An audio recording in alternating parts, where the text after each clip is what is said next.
Welcome, Abby Lindy, former pharmacist turned health coach. And in this series, we are going to talk to a bunch of amazing people that were once pharmacists. And there is something that I just love so much about the kind of people that become pharmacists. And there's something about pharmacy right now that it's just really tough.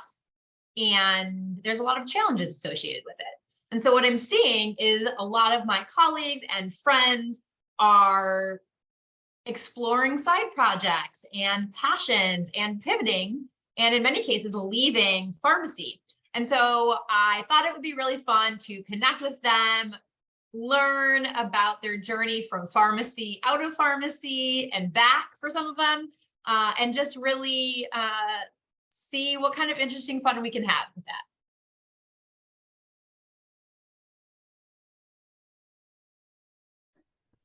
All right, so I'm very excited because today we have Dr. Kathy Campbell, one of my mentors and friends and colleague, and I'm really excited. Kathy, I don't know if you know this, you're probably one of the reasons why I actually left pharmacy, at least for now. And I say that in a good way. I hope you hear that in a good way. Because you have just been so inspirational to me. You are so knowledgeable and so passionate, and I'm just really excited to have you on today and catch up and chat with you. So welcome. Thank you, Abby. Thank you. I'm glad to be here. I always appreciate the energy and the integrity you bring to all the conversations you're in.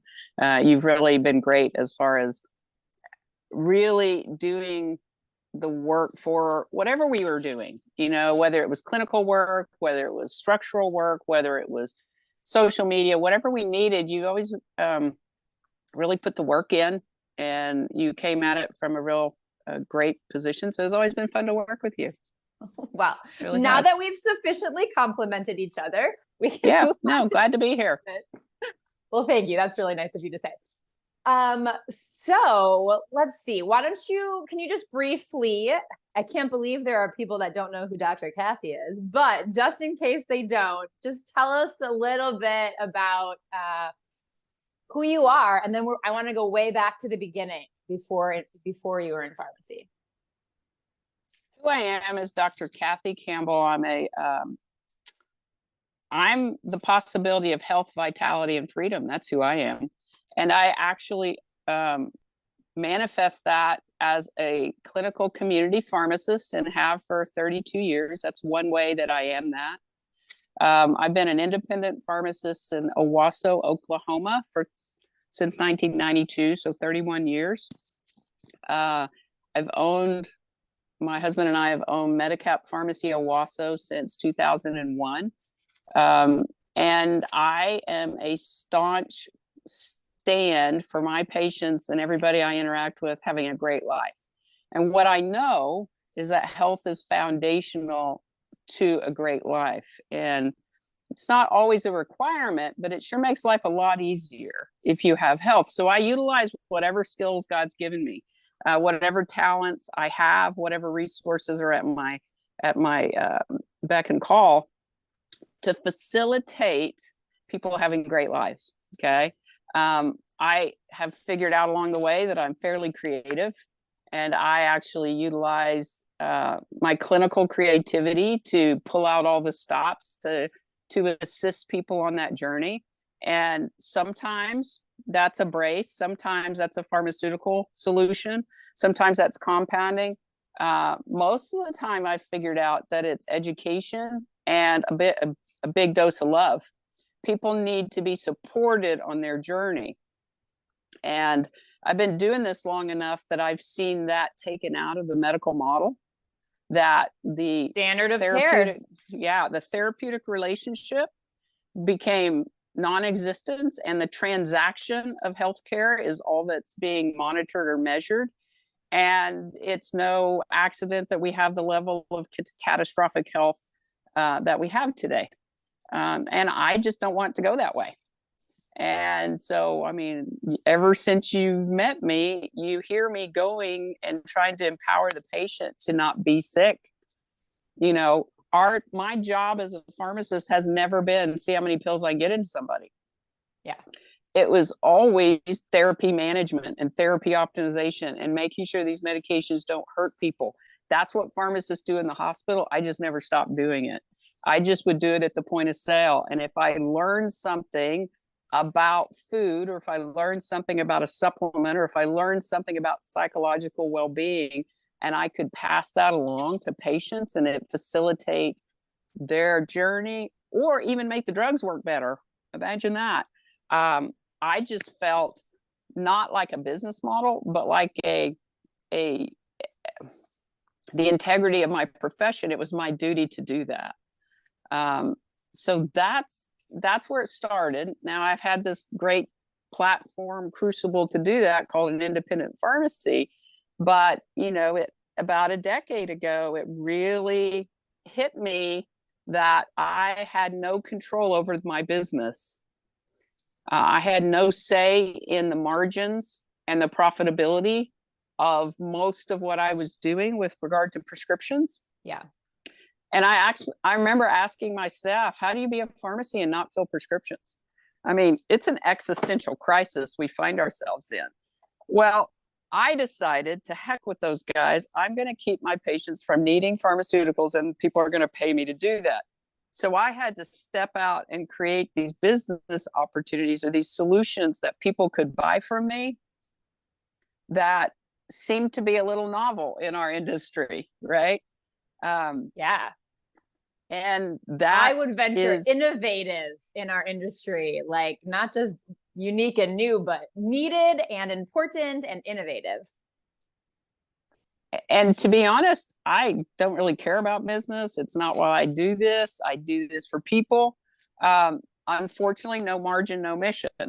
You know, if you don't have margin, even in a nonprofit, you don't get to facilitate any forward progression. So finding margin in our current model, it's not there. It's not there for the people that are actually doing the work. Now, I just got back from Washington, D.C. to try to see if we could change that, because what I'm very clear about is my job with regard to protecting the patient and helping the patient is now commiserate on me going to Washington so I can be here to do that. Trust me, I don't want to spend my time or my money going there and talking and educating, legislators. That's now the job description of a pharmacist. Yeah. If you want to be there for your patients, I figured out I had to do that. So finding other ways to create that margin led and the pressures to creating different programs. And I'm still creating different programs. I'm still trying to optimize margin because it's still really bad. And I'm here to say it's bad. Yeah. It's really bad. And you know, the irony of it all is that PBMs can't do anything without us. If we don't do their bidding, if we don't fill those prescriptions, they don't have any job. Yeah. So it really is crazy. It really is crazy. It is. Yeah. It seems like there's some movement at the national level. It's at least being talked about now in a way that I don't remember. I mean, I haven't been in pharmacy for 30 years. What am I, 12 years? But I don't remember hearing it at the national level like I've been hearing it lately. Hopefully that is a good thing. I also know the PBMs are spending a lot of money to make sure nothing happens. Also, I do know that. Yeah, the cartels will not go lightly. I mean, there's too much money involved. My understanding is there's more profit in PBMs than there is in big oil, and that should tell you something. Yeah. But I just got got chewed out by a patient that I basically started saying, I can't fill your prescriptions because I'm losing money. And it's a personal thing when Kathy tells him that, but when their mail order tells them that, there's not that personal relationship. And I'm sure he feels like I let him down. And, you know, that's the kind of existential crisis that we are in pharmacy. I mean, but we're going to have to pony up. And really, we have not been transparent to our patient base. Yeah. We have not been transparent. Everybody's crying for transparency. Yeah. I was like, all right, let's be transparent. Because I'm embarrassed by it. I'm embarrassed that my business is in this kind of situation and I've allowed it. I'm not exactly sure what I could have done otherwise, but I'm still embarrassed by it. Well, like I feel like I was going to just quote yourself back to you, but I feel like you have said, maybe you can elaborate on this. Pharmacists were busy taking care of patients, keeping them alive, saving them. And all this nonsense happened on the reimbursement side. And it just happened. And, you know, we're in this situation because we were helping our patients. Oh, yeah. We were totally taken advantage of. I mean, we had an overprescribing that started happening in the 80s and 90s, and then the opioid overprescribing. And to our credit, we had to try not to kill people with this overprescribing. We had to make sure they were getting the right drugs, or make sure that there weren't too many. And to be honest, that was very distracting. Just like COVID was very distracting. And the halls of Congress were inundated by people paid to make sure that there's nothing going on here. You know, there's nothing over here. Don't look over here. So you're exactly right. I mean, but that doesn't change the fact that we're in a pickle. We are in a pickle. Yep. So I wanted to touch back on something you said. I took some notes while you were sharing. You said that you are a creative person and that you get creative clinically. And that made me so happy because that actually came up on another one of these podcast interviews that I was doing, because I was saying I never really identified as a creative person. Like, I don't paint and I don't like do clay or whatever. Right. But while we were talking, I was like, actually, like if someone comes in and they're, you know, not taking their medication as prescribed, or like they have some problem, they have a side effect to a medication that they really need or something, like it is creative. It's problem solving. It's gathering all the info, assessing it and figuring it out. And I just love that concept of clinical creativity. Are you a creative person outside of clinical, or do you really do your creativity within your work? No, I consider myself a problem solver. I mean, that is definitely one of my fortes, be it in business or, I mean, you've been with me in rooms and people will throw stuff out there and I will see dots that nobody else sees and pulls them together. And, you know, Steve Jobs talks about creativity as just seeing different dots and pulling them together. I am creative from knitting to some of that stuff. I enjoy it. I actually most like home improvement, believe it or not, tearing a wall down and drill driving and putting things back together in a creative structural way. And so all those pathways in my brain have been extremely well worn in pharmacy, because, you know, how do you take what you already have and use it in a new way? Mm-hmm. And that was the challenge that I actually gave myself. What do I have that I'm not using to make money? That was the problem to be solved. And what I knew is I had a clinical body of a body of clinical knowledge, and I had education, and I am a pretty decent communicator and teacher, and I had rent covered. And so how could I reformulate this, repackage this, rebrand it, remarket it, to utilize those skills in a new way and create the margin and the opportunity for other people to step into health and from in a different way than the pharmacist is traditionally accessed. Right. And what I know, we all have those basic skills. Pharmacy, you can't become a pharmacist without a certain body of unified skill sets, right? So that's why I think I annoy my peers some when I speak to them and I'm speaking to this level of competency that I know all of the pharmacists I'm speaking to have, and they can't hide from it. Sorry. And they maybe don't know it about themselves in a lot of cases. Right. Yeah. Right. Right. And the reality is, I was at a conference this weekend and I was talking to somebody who is a nutritionist. And he said, I thought pharmacists knew this. I said, well, they do, but they've never applied it. they've never applied those mechanism of actions to magnesium or to a food pharmacology kind of concept. So that's part of what I think my future is how do I train pharmacists to take that body of information, expand it, and just massage it and utilize it in another way to impact patient outcomes and health. So awesome. I want to specifically talk about how you help pharmacists do that. But first, I want to go back in time a bit. You said 31 years ago. Obviously, your passion now is clear. You know, you are a patient advocate, empowering your current patients. 31 years ago, what brought you to pharmacy in the first place? You know, it's a little bit serendipity. I mean, I was really good with two big things. I was good in science. I liked science. My brain chews up science. And I liked, believe it or not, customer service. So as a kid in high school, I did a lot of customer service. I did movie theaters, foods, all this other stuff. So it just so happened my mom said something to me when I was trying to figure out the path. And she said, have you ever thought about pharmacy? And I just kind of went that way, you know, and I thought at some points medicine, and then I thought pharmacy, but I was kind of putting myself through school. So I was a little tired. And so I was being led towards pharmacy, and it just was a great fit.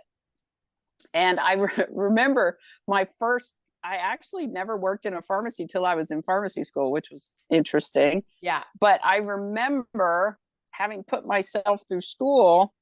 I mowed lawns all through from the time I was 8 through college. I was a lawn mower. And I always said, if this pharmacy thing didn't work out, it'd be Dr. Kathy Lawn Care. Right.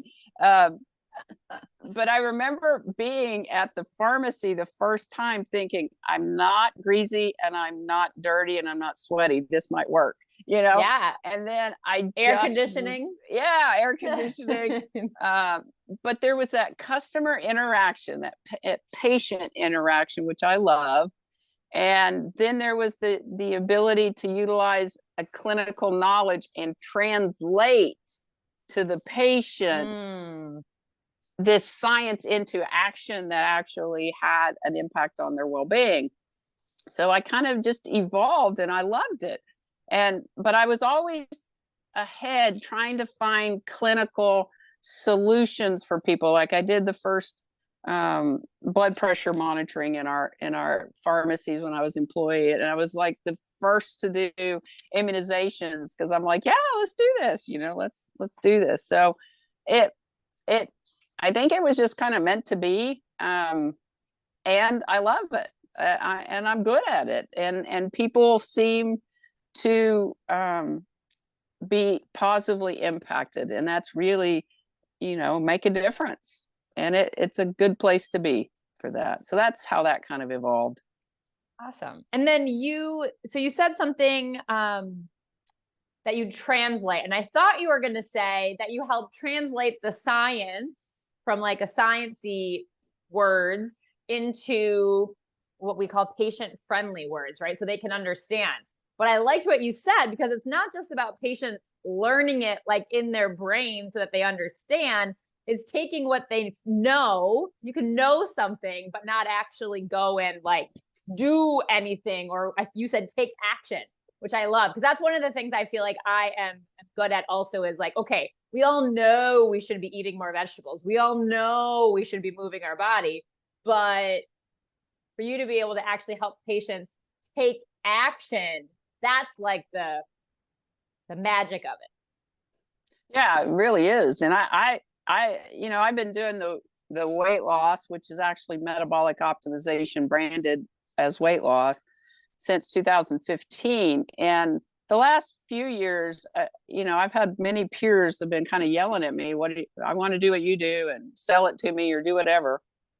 But I've been really trying to figure out exactly what that is. What is it that's creating A1C drops from 13 to 6 in 12 weeks? What is it? And what I figured out just to be clear, hold on a sec. Just to be clear, what you just said is you help patients drop their A1Cs from 13 to 6, not using more medication and probably using less medication. Just want to make sure that was clear for everybody listening. Okay, go ahead. Yeah, exactly. I also had an LDL drop 107 points with the same scenario. So that's not nothing. That's not nothing. Yeah. So what is it that did that? And what I'm clear about is what I know doesn't matter. What they know doesn't matter. It's what they routinely can do that matters. And that is what when I talk about culture and crafting a culture that produces health, that's what we work on. And that's what I've learned is that it's not, that's why I was always so disgusted with the whole MTM and all those things, because none of that is patient empowerment. None of that. It's all about the transaction and somebody making money on it. Because just because you have a drug does not mean people take a drug or take it right or take it in context with other biochemistries that actually has it work or not hurt them. So it is about what you can help the patient do. That's the critical piece. And there's not a lot of that in our current system. So yeah, you're exactly right. It is translating. And I always say this to the patient, our job is to discover what it's going to take for the health you want to emerge. It's a discovery path, right? We're going to go on a journey to discover what your unique biochemistry, your unique life, what do we need to do to have the health you want to show up? Okay. And people are up for that. Many people are willing to do that work. They just have to be supported. And so that's what I do. Love it. And so most of the people that I've been interviewing for the podcast have either left pharmacy or are doing like a totally non-pharmacy related kind of side project, right? Now, as you've kind of been alluding to and talking about, you have definitely not left pharmacy. You are squarely in pharmacy, but I do feel like you are kind of redefining what it looks like to be a pharmacist. What did you call yourself? A clinical community pharmacist? Mm-hmm. So maybe talk about like what is a pharmacist to you? How do you identify as a pharmacist? Well, I think our job is to optimize and monitor therapeutic therapies, right? Our job is to cross the board, right? It was never to me about dispensing. It was about the therapy that was coming across, that it be actually optimized and not hurt people. And, I know therapies can't work unless you get them into people, so I just never limited that duty to pharmaceuticals. And I would have patients who would bring me Chinese medicine and say, what do you think? And I'm like, I'm not smart enough to go against 5,000 years of Chinese medicine, but I don't have a lot of studies. So if you do this, I would watch for this and I would coach them and then I would collaborate with them. It's like, I'm here. So if you have any issues. So I would develop and maintain those therapeutic relationships. I think that's critical. Mm-hmm. Drugs are cheap. Information is now really cheap. The relationship is not. People want somebody they can trust to disseminate and understand how that information may apply to them. And the other thing is, what we know is the biochemistry beyond pharmaceuticals is powerful. Again, the internet has changed what consumers and even clinicians understand about what's out there. You go to Germany, they've been using monography, forever. They've got botanicals, they've got nutrients, and the science is really there. It's there whether the pharmacist knows it or not, whether the doctor knows it or not, the science there, and often the patients are highly educated. I did not trust, I guess I have trust issues, other people, the kid at GNC or the internet managing my patient's well-being on these other nutrients. or these other therapies. So I just expanded in my platform what therapies I was helping patients with.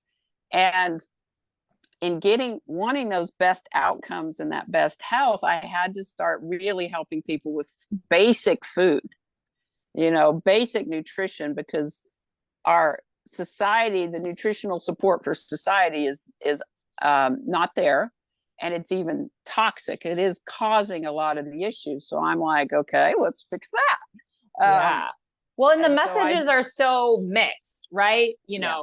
Eggs are going to kill you. Eggs are the best for you. Don't eat fruit. That's straight sugar. Eat 6 servings of fruit a day. Like it's very confusing, even for highly educated people. It's so mixed messages. So I can see how having a trusted therapeutic partnership, even just to navigate all of that craziness, not to mention then any, dysfunction or changes or craziness going on in an individual. I mean, it's a lot. It's a lot for people to sift through. It is. And, you've heard me say this, the most powerful chemistry we have to facilitate health is love. I mean, that's science. Second to that is food. And it is my job to be there and support patients in those ways. Now, you can't code love, a dose of love, and that's part of the problem with our whole society and our whole medical system right now is there isn't that place for people to be connected with and to be supported and to be healed. Healing happens in that relationship. It doesn't happen in the transaction. It doesn't happen in at the mailbox. It Right. just doesn't. And so I am ongoingly giving patients a different access to having those things available. I had a lady just this morning and she was like, oh my gosh, I'm going to be seeing a lot of you. I'm going to be seeing a lot of you because you're going to coach me just as I want to be coached. And I'm like, okay, we'll do that. I will be happy to do that. I'd love to do that. I'll give you my best. And that's really all any of us can ask of ourselves is to give our best. So let me run this by you. What do you think about this? I have a belief, and it started as a belief about myself, but I've decided I think I'm extending it to everybody. Everyone, with very minimal exceptions, is always doing their best. Sometimes their best is like no good and it sucks. But in the moment, with the resources they have, with the experiences that they've had, that's the best that someone can do. Not to say that you can't build skills and get more resources and get better at things. But I think I believe that. What do you think about that? Oh, I believe it too. I think it's a place of grace to come from that. It's also a place of generosity for yourself. And it's also a place where people can not spend negative energy beating themselves up and start alleviating that stress. I often, when I teach my hormone balance class, I look at the things that are disrupting those hormones. And one of them is what I call the internal dialogue. And the internal dialogue is a survival mechanism, right? And so often that internal dialogue is such a powerful driver of health, good or bad. Right. Yep. And so often when I coach people, they often say, I hear you in my head. And it's because I want that internal dialogue to generate very positive chemistries. Yeah. And when you can stand for people that everything they're doing is not only their best, I kind of call it, you have survived. It's successful in that survival mechanism. Yeah. Then they go from one of beating themselves up to one of grace for themselves. And that changes the biochemistry, guys. Totally. I mean, it totally does. I mean, I call it stress pharmacology. And stress pharmacology, it's easy to think about glycogen and insulin and cortisol and epinephrine and all these fight or flight hormones. But what about love and purpose and hope and and connection, those are way more powerful biochemistries than even the fear-based ones. And I think we're pretty deficient in that. So I love coming at it like everybody's doing their best. Yeah. And everybody's successful because they're sitting across from you. They have survived. Mhm. Now, they may not have thrived, and it may have been a less positive experience than could be. And so that's where we help them go potentially on a different way. But yeah, I think you're exactly right. I think you've gotten to a great place with that conversation. It took me a while to get there. When I think my coach, my life coach, is the person who first said that to me. And I remember thinking, well, I know I'm not doing my best, so clearly that's not true. Took a little while to get through to that. So yeah. So I raised two beautiful girls. I always tell people the most ill-informed thing I ever did was open a pharmacy and have my first baby 4 months later. And that's a bold choice. It's bold. No, it was pure ignorance is what it was. Okay. It was the most ill-informed thing. And looking back on that, from the minute children are born, you're raising an adult. And I always tell them, I'm still practicing being an adult. Every day I'm practicing, and sometimes I'm not very good at it. And so I think having that grace of, you're practicing too. We're both practicing. And I have friends that are in their 80s, and some days they're still practicing. So it's all relative there. Absolutely. Okay, cool. So you mentioned that, you mentioned a couple of things. Why don't you share with us now kind of what you're working on now? I want to tie it back to also, like, as a pharmacist, you have a certain skill set. And then you've talked about this a little bit. The communication is a big one. The clinical knowledge and problem solving is a big one. But how the skills as a pharmacist have kind of carried through to what you're working on now. So when I was really looking at this, I was like, where do people go to be well? Right? In our society, where do they go to be well? Where do they go to not to have a health span, to delay the onset of disease? I wanted that to be a pharmacy, my pharmacy. I want people to see we can proactively help you not get diabetes, not have your 5th autoimmune disease, right? So is that in contrast to currently, that's where you go when you're sick? Yeah, I felt that that's where currently our profession is often seen as the place you go to be sick, right? Because there's a prescription with it. And I wanted to change that. I wanted the pharmacist to be seen as a partner in health, right? And I didn't make that up. I mean, that's how pharmacists were seen in the 70s as partners in health, right? So my mother gave me the envelope that the post office put out in the 70s. It said, honoring the men and women of pharmacy, partners in health. And I never forgot that little line. And so as the margins went down, I'm like, all right, I want to be that. I want to be the place where people go to be well, and to have a trusted clinician who can help them with that. Because right now, I mean, you can go some places, but they don't know disease. They don't know disease process. They don't know therapy. They don't know mechanism of action. They don't know metabolic function. They don't know any of that. They just know their unique little point of view. And what's interesting about the pharmacist is we can see it all. We can see it all. Yeah. We can see why people go here and why they end up here, and then what they do afterwards. And so I was like, okay, if I do a little upstream,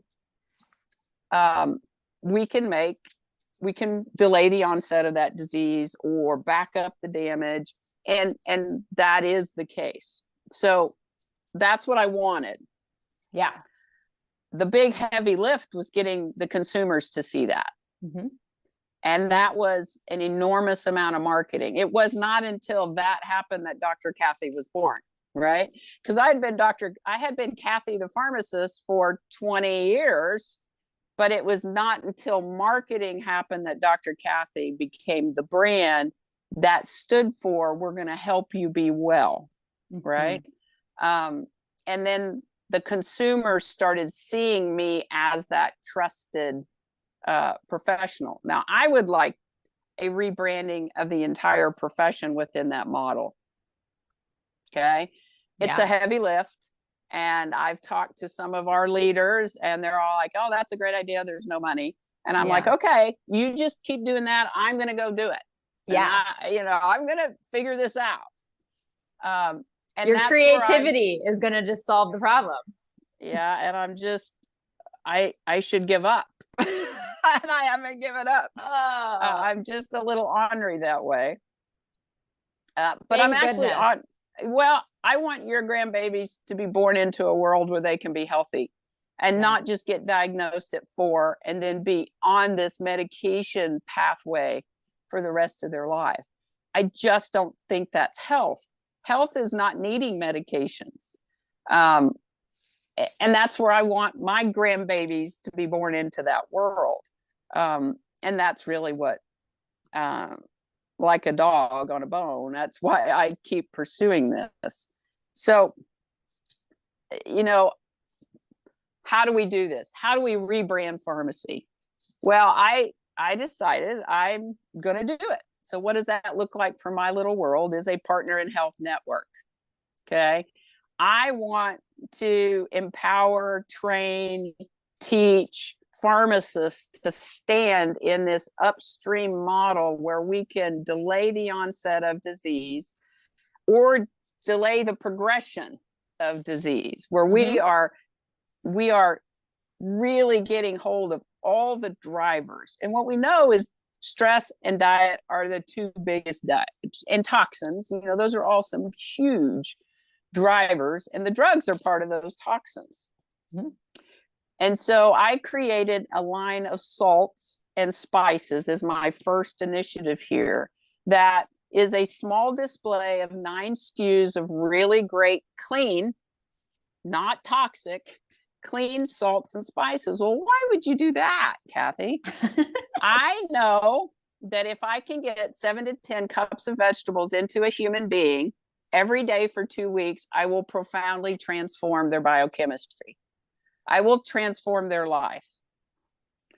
Well, you got to get them to taste good.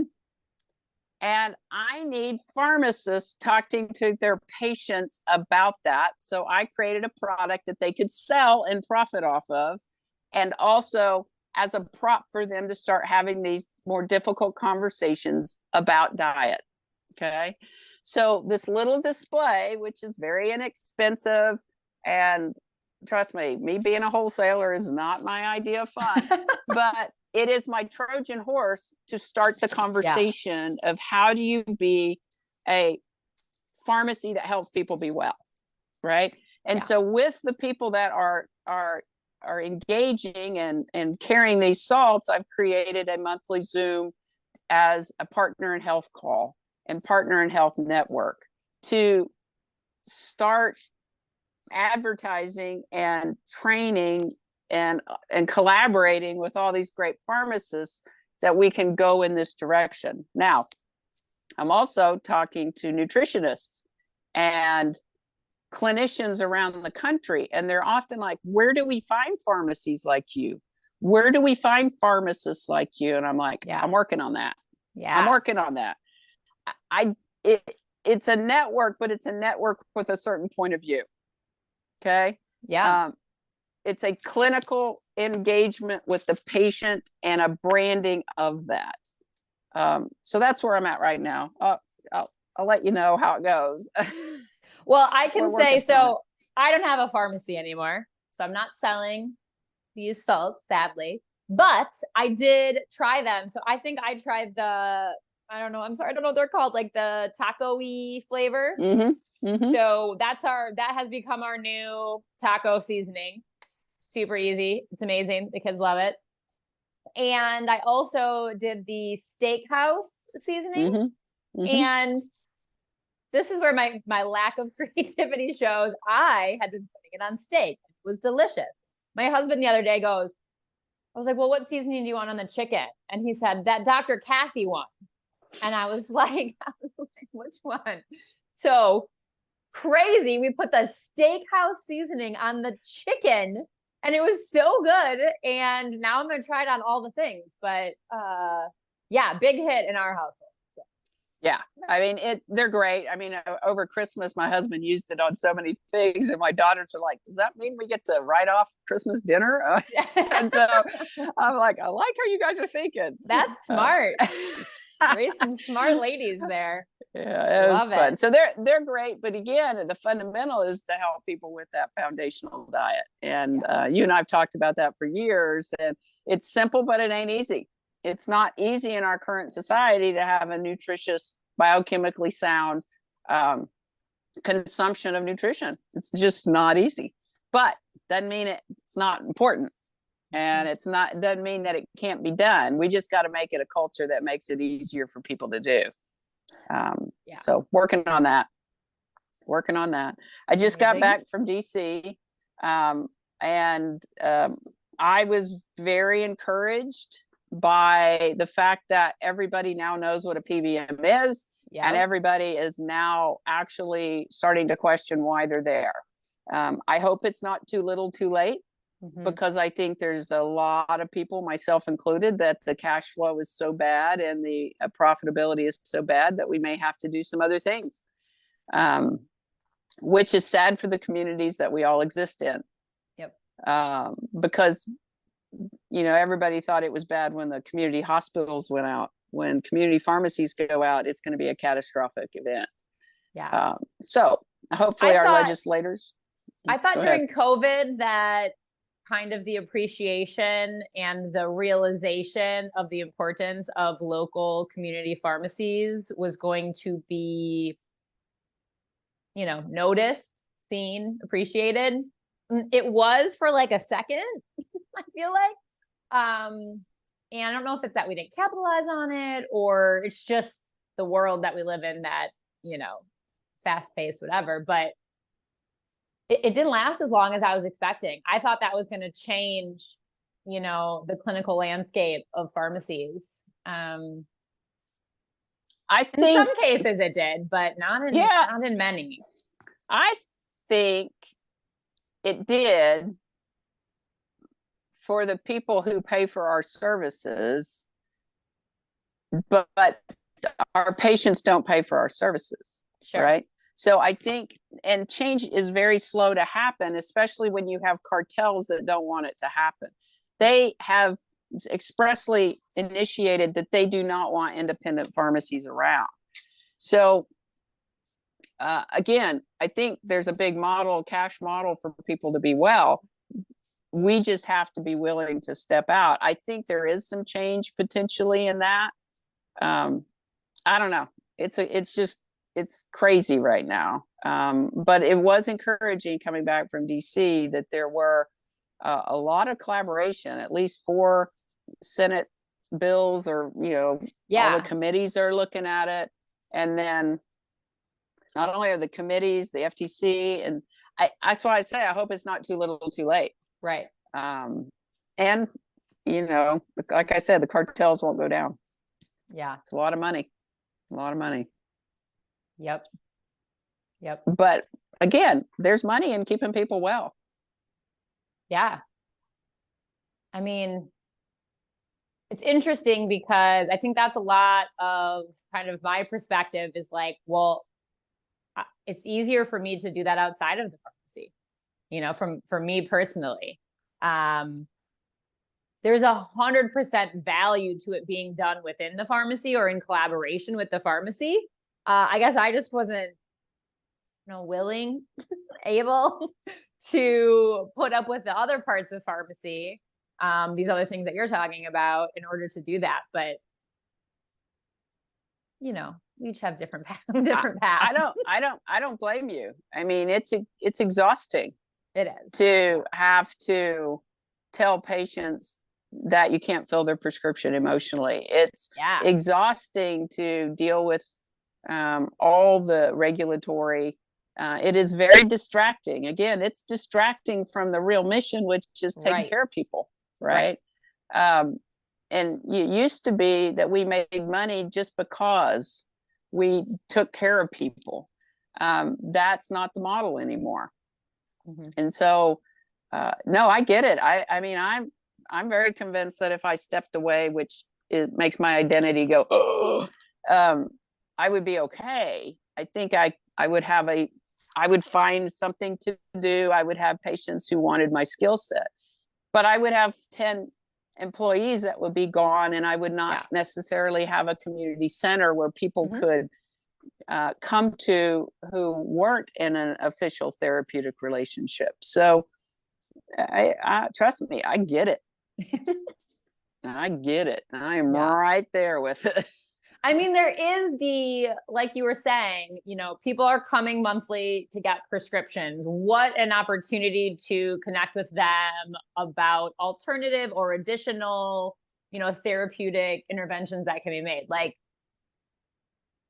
And the value that those patients are getting, even if they're not officially working with you, in your programs or doing your hormone seminar, the value that they're getting, even just when they're picking up their blood pressure medication, it's more. And oh man, if we could just figure out how to get reimbursed for that, right?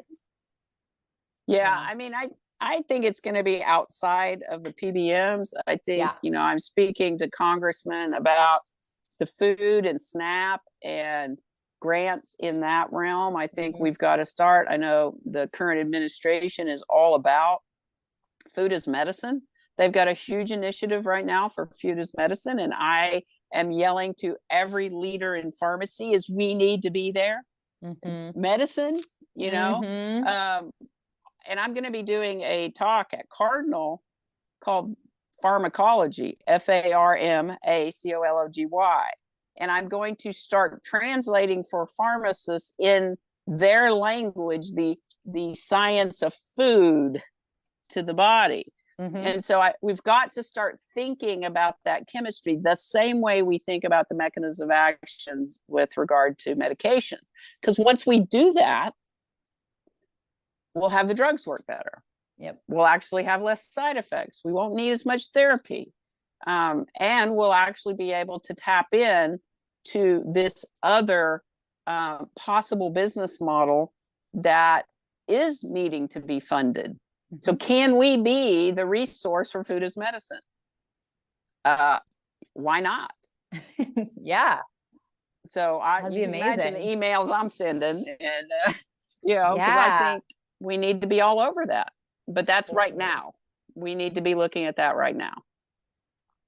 Is there a certain place that people can go to advocate for that? Is that the senator level? Maybe that's a good question. There is Biden. So Biden has the Food as Medicine initiative, and he just sent out a request for input for how that would look.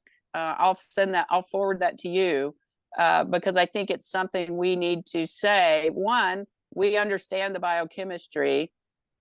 And it doesn't, I'm not talking about being a nutritionist. I'm talking about the foundational stuff. Trust me, I'll hand off complex nutrition to people. But we need to get the food as an adjunct to diet and exercise. We've got to get the basics down. And we're a health center. We need to be dispensing turnips if we need to. We need to help people with that, especially in our impoverished rural area where they don't have access to food. When Dollar General is all you got, maybe you got a can of green beans there. And so that's a problem. We can help with that. And we should get paid to help with that. So okay, cool. So we'll make sure I'll get the links and we'll put it all together so people can access all of this. Anything else that you've been working on that you're excited about? Anything non-pharmacy related you're excited about lately? Ooh, I got a daughter getting married this month. That's been a little bit of mama trauma. Yeah, that's a lot. My book is in final editing. So that's exciting. I think. It's the weirdest thing. I mean, it's like, do you have enough to say, and is it important, and are you right? So there's a lot of self-flagellation that goes on with writing a book, but we're almost there. So it's called Obesity, the Modern Famine, and hopefully that'll be coming out later this year, and when we get all the details and get it published. So I'll keep you updated there. Amazing. And your TED Talk has that same title? Yes. Yeah. So I'll link to that too, because that was one that I think I watched that like right at the beginning when I met you. I don't know exactly, but it was right at the beginning. It was early on. And that is a great TED Talk. Love that TED Talk. Thank you. I cram a lot in it. I do cram a lot in it. So, but not in a bad way, in a good way. No, I mean, it really was. I mean, I really, really, really believe that the more obese you are, the more cellularly starved you are.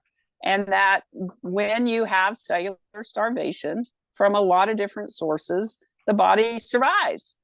And that obesity is a mechanism of that. Obesity is a symptom of that. It's not the problem. Now, it's problematic. Trust me. I've been 322 pounds. I understand it. But just talking about the obesity isn't looking at the drivers of the obesity. And that's one of my concerns with the current GLP-1s is nobody's still looking at the drivers of the obesity. And I'm afraid that we're going to end up with some very sick, thin people. And that's not what I want either. I want longevity via vitality. I want people to have great lives for a long time. But if they're not great lives, we don't want to do things that diminish that. So, yeah, I will definitely get that link too. Because if for those of you listening, if you haven't yet seen it, you want to see it. Okay. Anything else? I feel like we've covered a lot. It's been really awesome to catch up with you. We haven't chatted in a while, so it was great to catch up. Yeah, we'll need to do that.